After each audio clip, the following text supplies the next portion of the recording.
Muy bien, muchas gracias por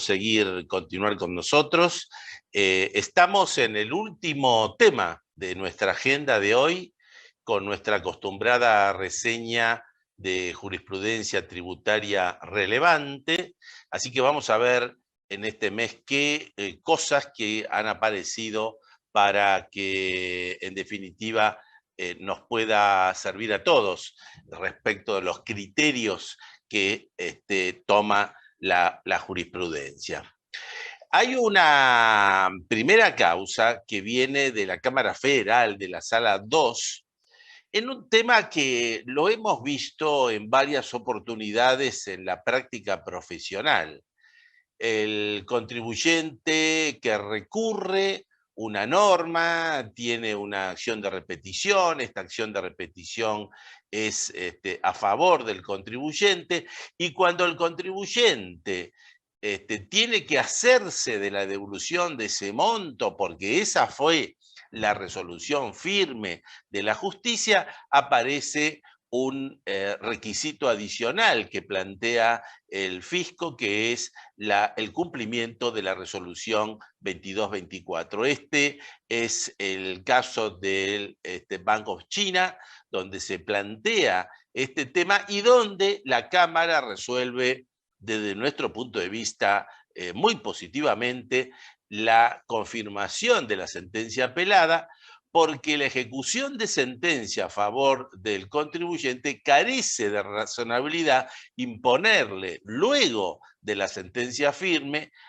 a la actora una nueva obligación, que es la de someterse a un procedimiento administrativo, en este caso la resolución 2224, en la medida que ha resultado vencedora del pleito. Un caso realmente, para tenerlo en cuenta, interesante de la Cámara de Apelaciones.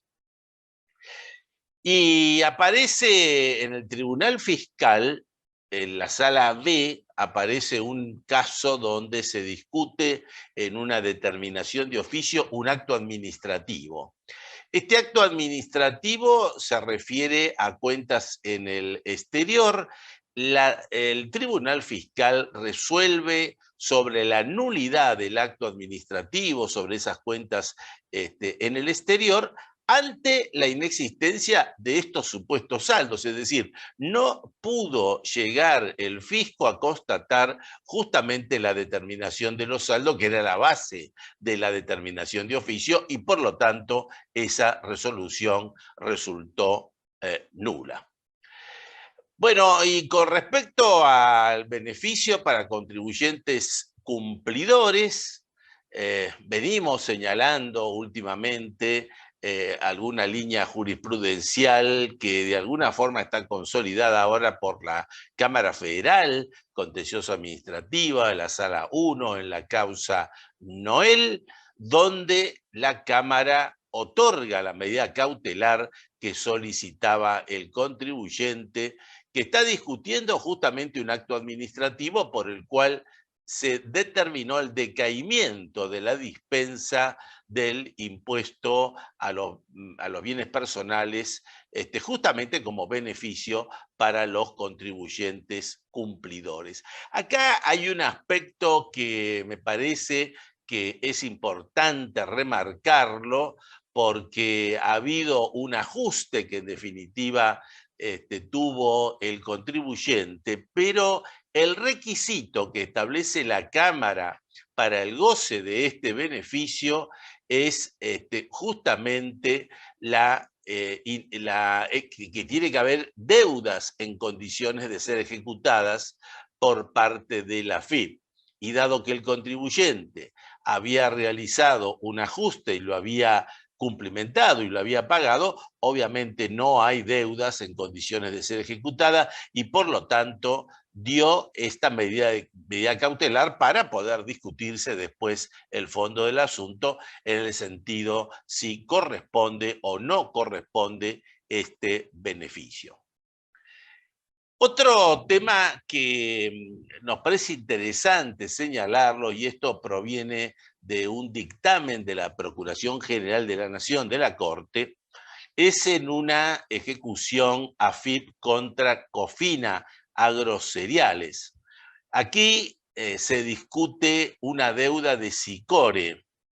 Y en esta deuda de SICORE se discute si la causa o título a los efectos del concurso preventivo de acreedores, es decir, cuál era la razón por la cual en un tema de declaración jurada por retenciones impositivas, debe ser, en el IVA, debe ser considerada la causa o título. Y en este sentido es importante considerar que la procuradora consideró que la causa es la detracción.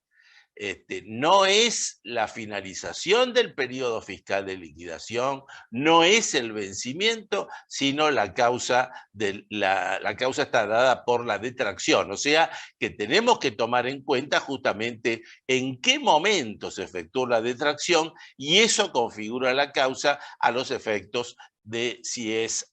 anterior o posterior del concurso. Y hablando de concurso, otra posición de la Procuración, en este caso respecto de una verificación tardía del IVA, y acá se discute algo similar. ¿Cuál es el elemento que hay que tomar en cuenta justamente para determinar la causa en el IVA? La administración tributaria pretendía hacer una suerte de discriminación a estos efectos entre los débitos y créditos fiscales.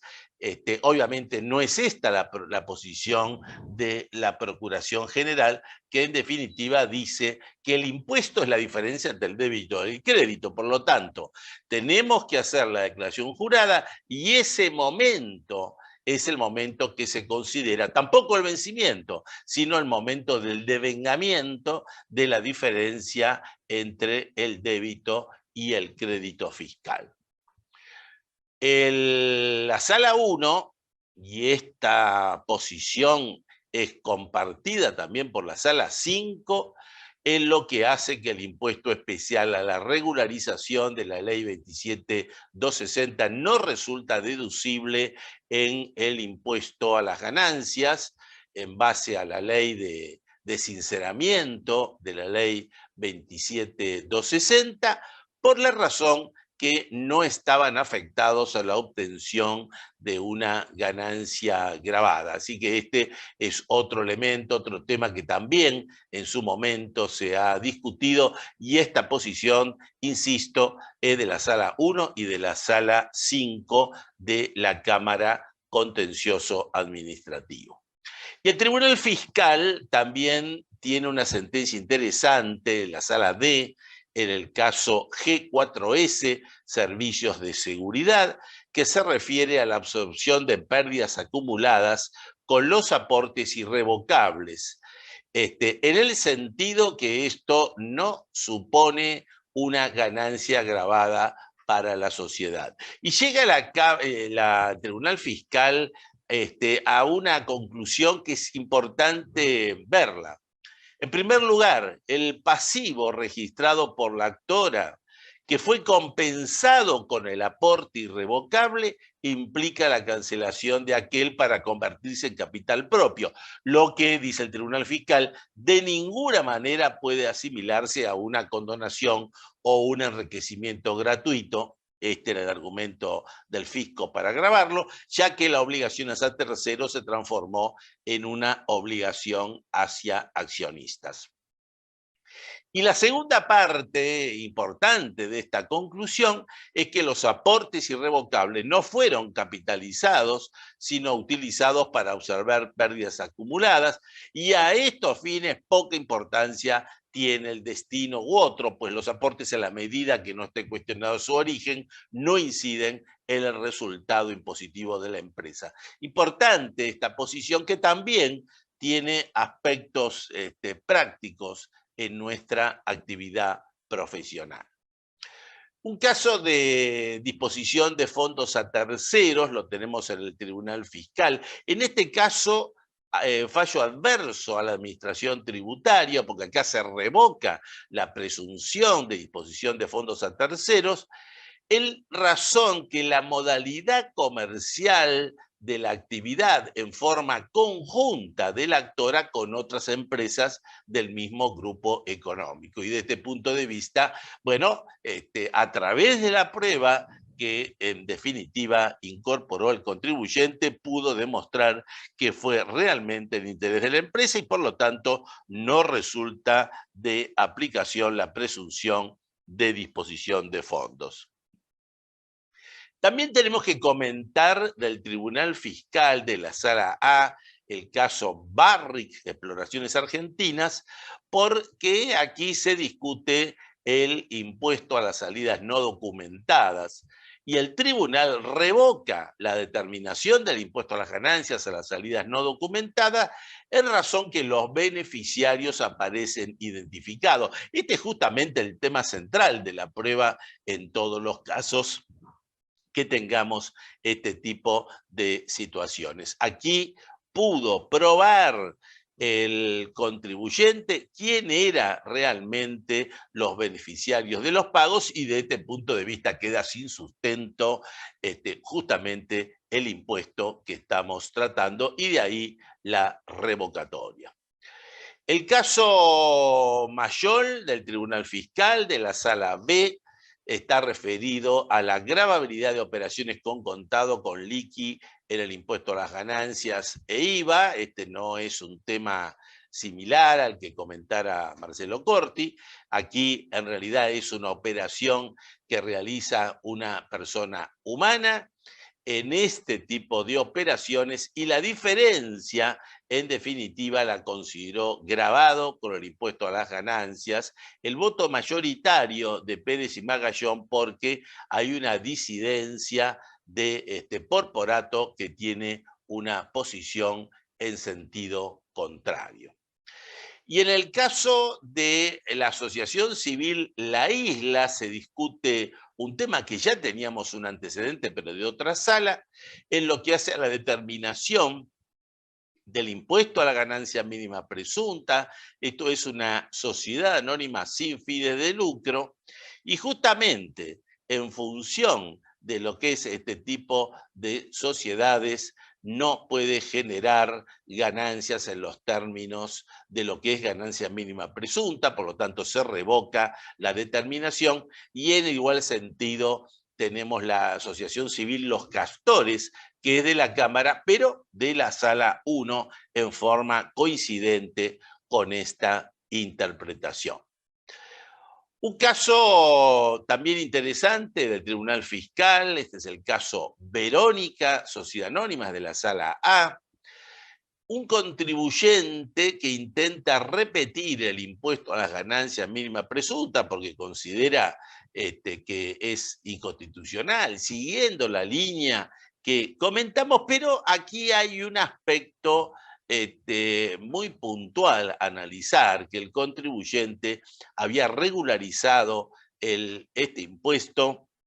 se había acogido a un plan de facilidades de pago y esto en función de la ley 27260. Es justamente esta razón por la cual concluye el Tribunal Fiscal que no es posible acceder a la repetición porque al haberse acogido a ese plan de facilidades de pago utiliza lo que la ley establecía como la pérdida de todo y la renuncia de toda acción y derecho, inclusive el de repetición. Es interesante señalar que acá también tenemos una disidencia de Marcheschi, quien hace prevalecer el punto central de lo que se discute más allá del hecho de la presentación en ese régimen de regularización. Respecto de compensación de saldos a favor, acá tenemos una causa de la Sala 3 de la Cámara de Apelaciones, contencioso administrativo, un saldo originado en el impuesto a la ganancia mínima presunta, se lo destina ese saldo a favor por compensación al impuesto a las ganancias, pero resulta que parte de ese saldo está integrado con compensación del pago a cuenta del impuesto al cheque. Y esto es justamente lo que no le da el carácter de libre disponibilidad y por lo tanto determina la Cámara que es improcedente la compensación de ese saldo.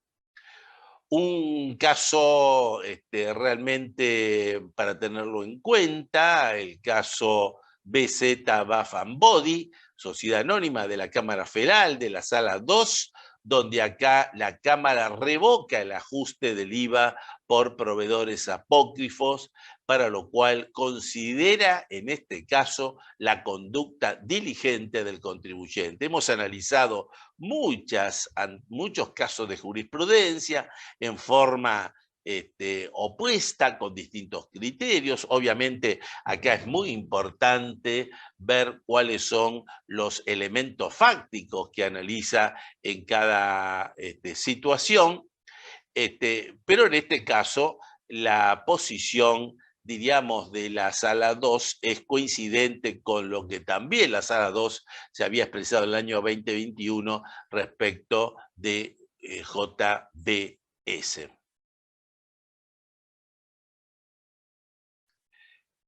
El otro tema está referido a las diferencias de ventas presumidas, esto es con relación a los depósitos bancarios depurados, una presunción que sabemos contenida en el 18G de la Ley de Procedimiento, donde la Cámara concluye que esas diferencias deben prorratearse en función de ventas grabadas y exentas, y este es el elemento de este fallo distintivo. Bueno, el caso Bernal viene a reiterar posiciones que nosotros ya venimos analizando. Esto es un contribuyente que revestía en el monotributo, realiza determinado tipo de compras. Obviamente, cuando es monotributista, este contribuyente no se le discrimina el IVA, pero después pasa a ser responsable del régimen general. Y al pasar a ser responsable del régimen general, lo que hace es pretende computar el crédito fiscal del IVA que le correspondería, siendo esto una suerte de excepción al régimen general de la ley. Nosotros sabemos que la jurisprudencia hoy está autorizando ese cómputo por parte de los inscriptos en la parte que le correspondía cuando eran monotributistas, pero para esto el contribuyente tiene que probar algo. Y esto es lo fundamental, que es lo que acá no se probó y por lo tanto no pudo computar el crédito fiscal, que es la acreditación de la existencia de la operación y el ingreso del IVA correspondiente por parte del proveedor como débito fiscal. Estos dos elementos son los que deben ser probados a los efectos de que proceda el cómputo del crédito fiscal. Un caso también interesante, distinto al que normalmente vemos, el impuesto de fomento a la actividad cinematográfica, la conclusión del Superior Tribunal de Justicia de la Ciudad de Buenos Aires, en el sentido que ese impuesto no forma parte de la base imponible del impuesto a los ingresos brutos en la Ciudad de Buenos Aires. ¿Por qué razón? Porque ese impuesto se recauda por el agente de percepción. No es una retribución por el ejercicio de una actividad, sino lo hace por cuenta de tercero y por esta razón no forma parte de la base imponible del impuesto a los ingresos brutos en la Ciudad de Buenos Aires. Bueno, y hoy que están de moda el tema de los criptoactivos, aparece también aquí una jurisprudencia del Juzgado Contencioso Administrativo Federal número 7, la causa es la Fundación Apolo Bases para el Cambio, donde el contribuyente presenta una acción colectiva intentando requerir, solicitar de la justicia la inconstitucionalidad del impuesto al cheque respecto de las operaciones de criptoactivos. Pero la posición que toma aquí el juzgado, tenemos que ver qué pasa en instancias superiores, es que lo rechaza in limine esta presentación, para lo cual, bueno, hace su consideración de lo que es justamente la acción colectiva que en definitiva se intentaba. Respecto de la tasa de justicia, seguimos confirmando la posición que hemos señalado con anterioridad, ahora en la sala 2 de la Cámara Federal, que establece que la tasa de justicia en el caso del aporte solidario, corresponde integrarlo al 3% sobre el monto involucrado, es decir, hay un conocimiento de valor y no es posible realizar el pago de la tasa de justicia sobre ese monto fijo e indeterminado. Bueno, otro caso realmente interesante, y este caso Santander ya viene de la Cámara Federal de Casación Penal, nada menos la Sala 4, y es un caso realmente muy interesante porque en una fiscalización el contribuyente aporta su número de teléfono celular a la fiscalización.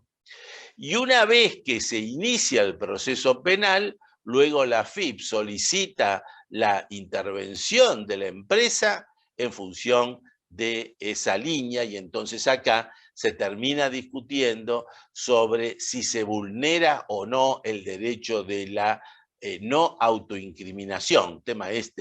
que ya en otras oportunidades hemos señalado otros antecedentes, en este caso con un factor totalmente distinto, pero acá Casación Penal, recordamos, el máximo tribunal que existe en esta materia, llega a la conclusión que no se advertía la vulneración al derecho de la no autoincriminación. Y un argumento que se señala es que justamente es el propio contribuyente que aportó ese dato sin que el mismo sea requerido por parte de la autoridad fiscal. Hay unos casos que ahora vienen de seguridad social. Por ejemplo, este caso del Club Universitario del Noreste, de la Cámara Federal de Seguridad Social, la Sala 2, la relación del profesor de educación física con el club, que llega a la Cámara a decir que es a través de una presunción de relación de dependencia, salvo la demostración de la actividad autónoma, o sea, acá está todo el elemento probatorio que tiene que hacer el contribuyente, lo cual no llegó a probarlo y por lo tanto se confirmó la posición de la autoridad fiscal.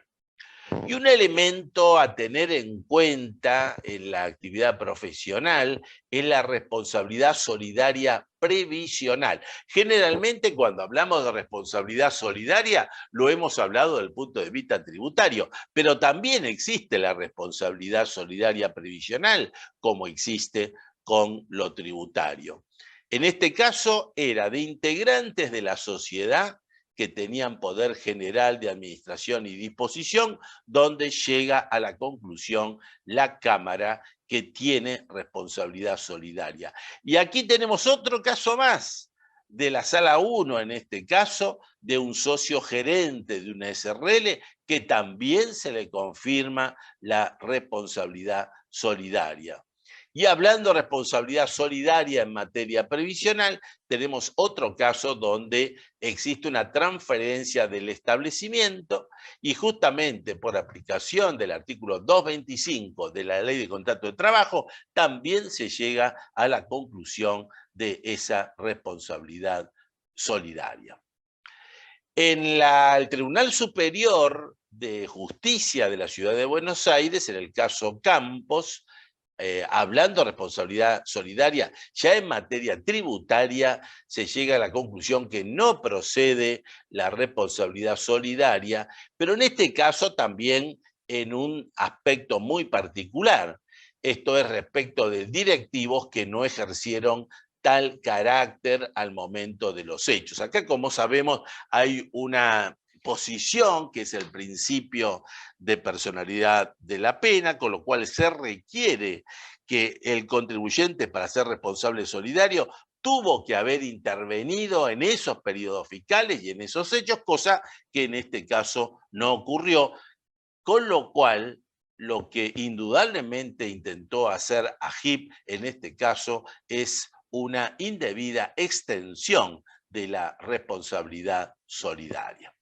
Y siguiendo con el tema previsional, hoy han aparecido varios casos, se discute en este caso el principio de capacidad contributiva y la posición que sabemos que tiene la Cámara es que el principio de capacidad contributiva no rige en materia previsional porque rige el principio de solidaridad y esto es uno de los elementos que lo distingue desde lo tributario. Justamente a los efectos, seguimos con seguridad social, a los efectos de la ley 26.476, los beneficios para las empresas que tomen personal, no se entiende como nuevo puesto de trabajo la cesión de personal por la empresa predecesora. Es decir, había una empresa predecesora que tenía el personal, ese empleado pasa a la actora y con eso se intentó tener los beneficios del nuevo puesto de trabajo. Obviamente acá hay una cesión de personal y por lo tanto no corresponde ese beneficio. En el caso de cooperativas, aquí también en materia previsional se concluye la existencia de relación de trabajo con los asociados de la cooperativa, que es quien contrata los servicios, lo mismo que en el otro caso que estamos presentando ahora, que es la presunción de existencia del vínculo laboral de una cooperativa de trabajo. Todos estos argumentos los estamos ahora señalando porque son importantes a la hora de tomar definiciones en la práctica profesional. Hasta acá llegamos entonces con esta...